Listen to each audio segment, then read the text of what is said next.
irmãos, graça e paz.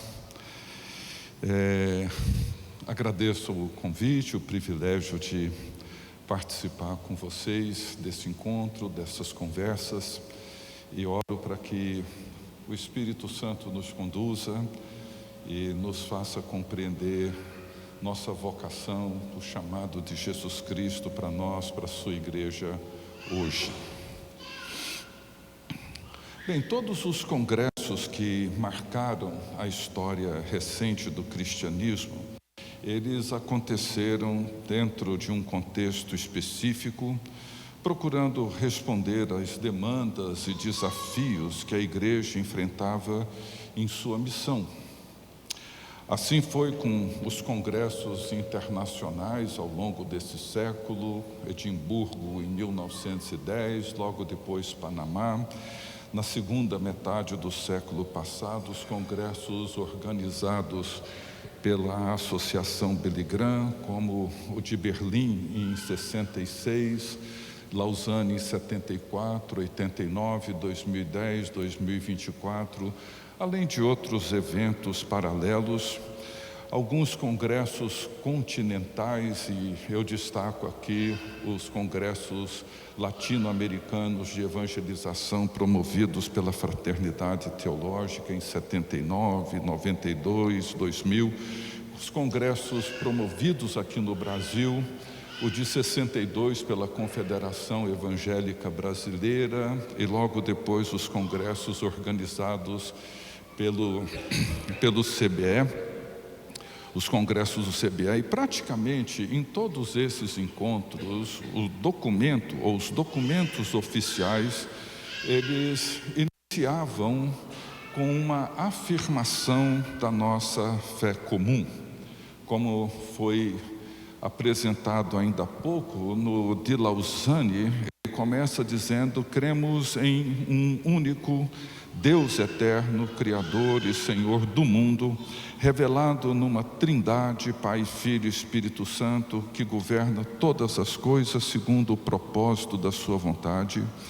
Ele tem chamado do mundo um povo para si, enviando novamente ao mundo como seus servos e testemunhas para estender seu reino, edificar o corpo de Cristo e também para manifestar a glória do seu nome. E normalmente, depois de uma declaração de fé, os documentos eles seguem com uma confissão ou um tipo de lamento, reconhecendo a desobediência da igreja no cumprimento da sua missão.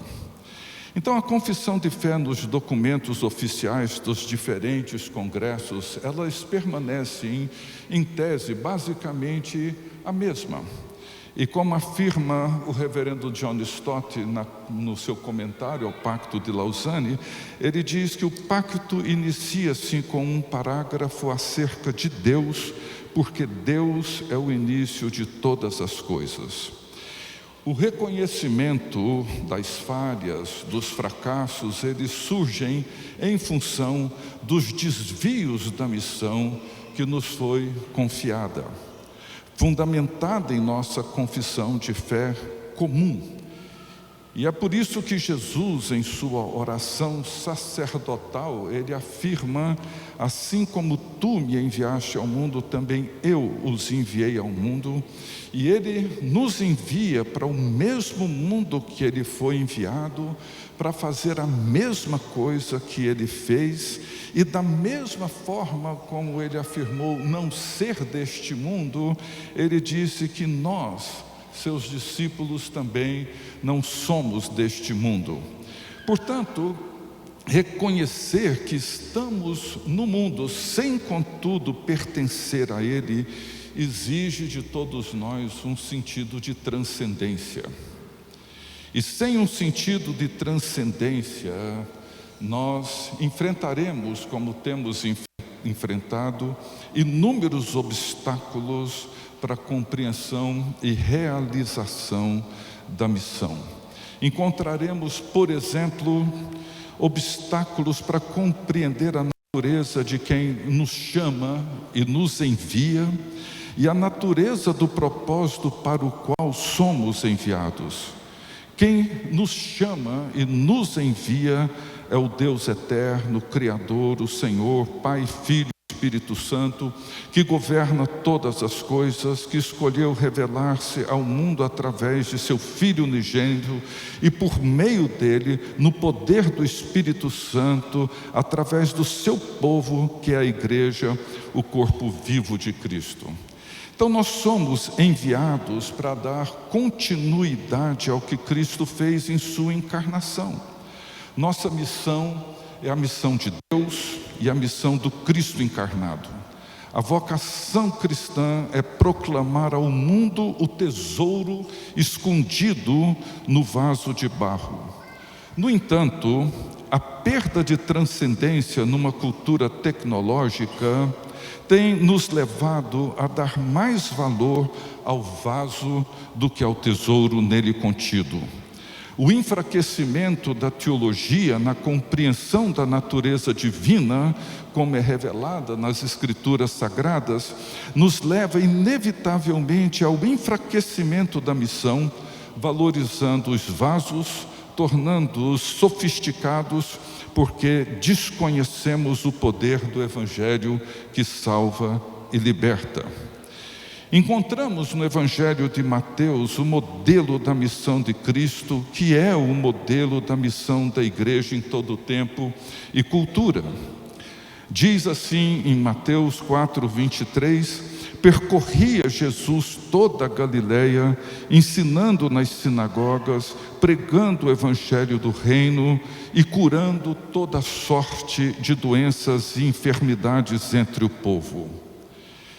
3 aspectos que envolvem a missão de Jesus. Primeiro, ele pregava o evangelho do reino. Convidava mulheres e homens ao arrependimento e fé nele. Arrependei-vos e crede. O reino de Deus está próximo. Essa era a boa nova para os que viviam nas trevas e andavam nas regiões onde a morte pairava como uma sombra. Este evangelho é o poder de Deus para a salvação de todo o que crê.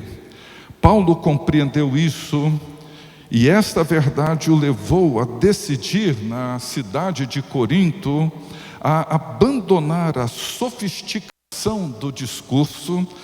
Ele intencionalmente escolheu ser um vaso de barro, porque cria que a cruz e o crucificado têm um poder intrínseco, e ele decidiu pregar apenas Jesus Cristo e este crucificado, que era o poder de Deus para a salvação de todo o que crê.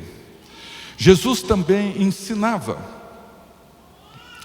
e o seu ensino apontava para o padrão ético que o Evangelho do Reino exige daqueles que se arrependem e creem que Jesus Cristo é o Senhor. Ele fez isto no Sermão do Monte, nas parábolas, nas suas instruções aos discípulos.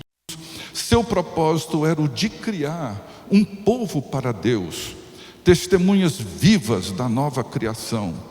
Não se tratava de discursos de autoajuda, fórmulas de vida próspera e bem-sucedida.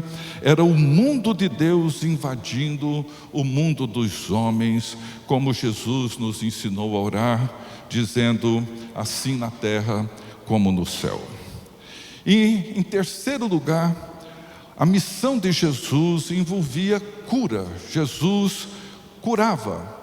Ele veio proclamar libertação aos cativos, dar vista aos cegos, levantar os abatidos, fazer andar os paralíticos e cansados.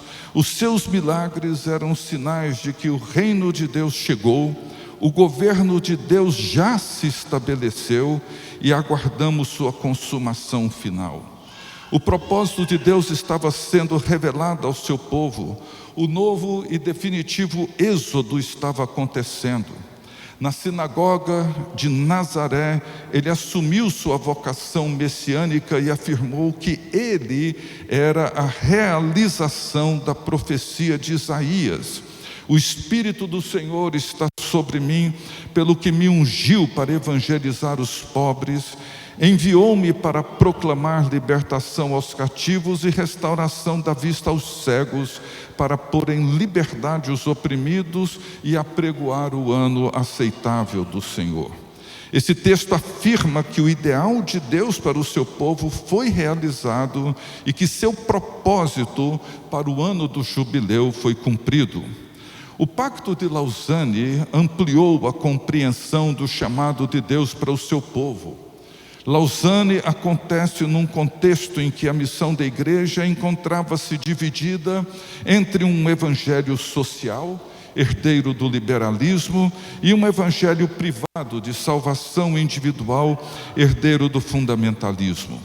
O evangelho que até então se limitava à pregação da graça salvadora de Deus por meio de Jesus Cristo, seguido com um apelo para que homens e mulheres viessem a aceitar a Cristo como seu único e suficiente Salvador, recebendo assim o perdão dos pecados e a certeza da vida eterna, agora é compreendido como a proclamação da Shalom de Deus, trazendo, além do perdão dos pecados e a reconciliação com Deus, o compromisso de que o governo de Jesus Cristo deve se estabelecer ou se estender em todas as esferas da vida social, econômica, política, profissional.